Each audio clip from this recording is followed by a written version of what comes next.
sebab ia sendiri tahu apa yang hendak dilakukannya. Para pater diakon, frater bruder, ibu bapak, saudara-saudari yang terkasih dalam Kristus, sekali lagi selamat pagi untuk kita semua. Selamat pagi. Ziarah kemunitan kita acap kali dibalut risau dan takut. Kita risau memikirkan bagaimana melewati hidup hari ini, besok, dan seterusnya. Kita takut beranjak dan menawarkan atau barangkali memberikan jawaban lantaran acap kali kita berpikir hidup ini semuanya dikendalikan oleh kita sendiri. Kita lupa bahwa sejak awal sang guru pernah mengajarkan,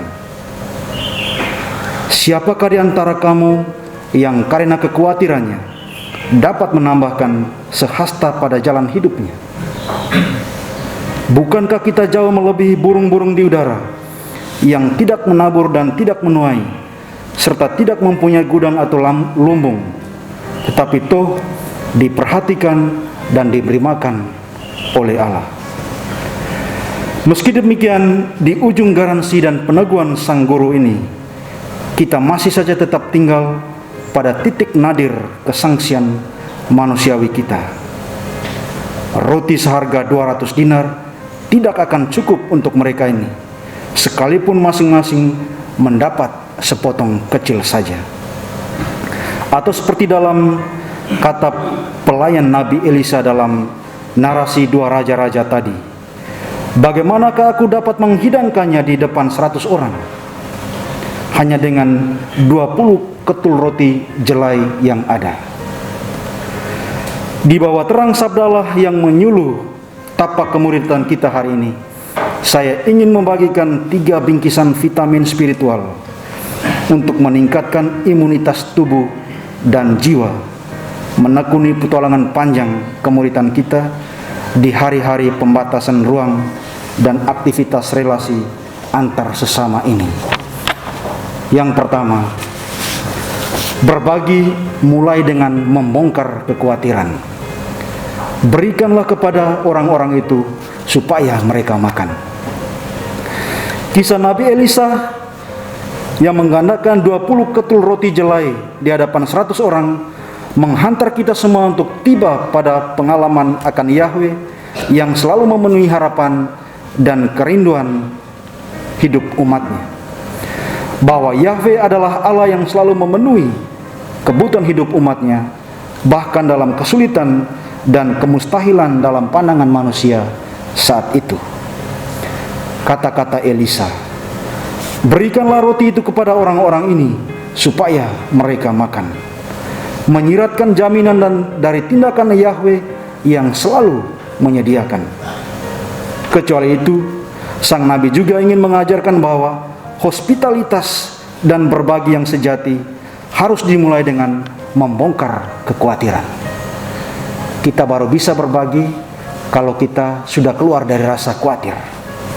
Biasanya kalau kita mau berbagi, kita mulai berpikir, bagaimana saya?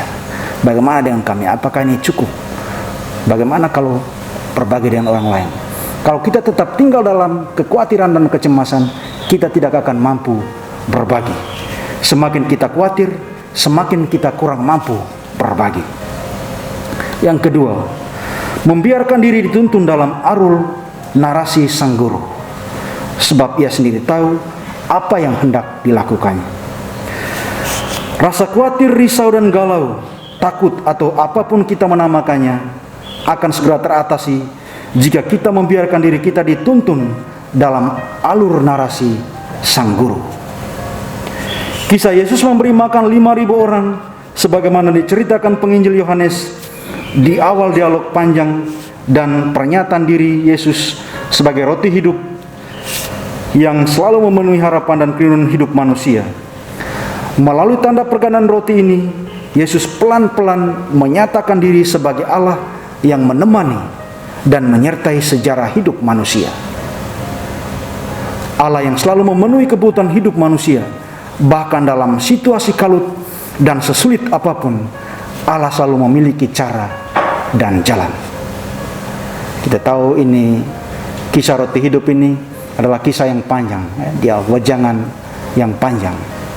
Dan inilah awal tanda yang Yesus lakukan supaya dia mau menyatakan diri sebagai Allah yang menyertai hidup umatnya, Allah yang membimbing dan menuntun hidup umatnya. Narasi Yesus yang memberi makan 5.000 orang ini menjawab dan memenuhi nubuat Nabi Yesaya. Tuhan semesta alam akan menyediakan di Gunung Sion bagi segala bangsa suatu perjamuan dengan masakan yang bergemuk, suatu perjamuan dengan anggur yang tua benar, masakan yang bergemuk dan bersumsum, anggur tua yang disaring endapannya. Bagaimana Yesaya mengobarkan pengharapan orang-orang Israel bahwa Allah akan menyediakan satu perjamuan di Gunung Sion, perjamuan yang dengan daging yang berlemak. Kalau dalam bahasa Manggarainya daging yang berbusak, ditemani dengan anggur yang tua benar, yang disaring endapannya. Kalau dalam konteks kita mungkin itu sopi rendang.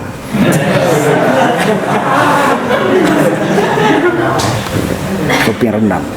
Dia menyediakan makanan yang lezat bagi kita sekalian. Tuhan menjamu umatnya dengan rahmatnya yang berlimpah-limpah. Dalam kisah Injil tadi sampai ada sisa 12 bakul, bukan penuh lagi, sampai ada sisa. Hanya satu hal yang diminta dari kita, yaitu meninggalkan rasa khawatir kita dan masuk dalam skenario dan alur kisah sang guru sendiri.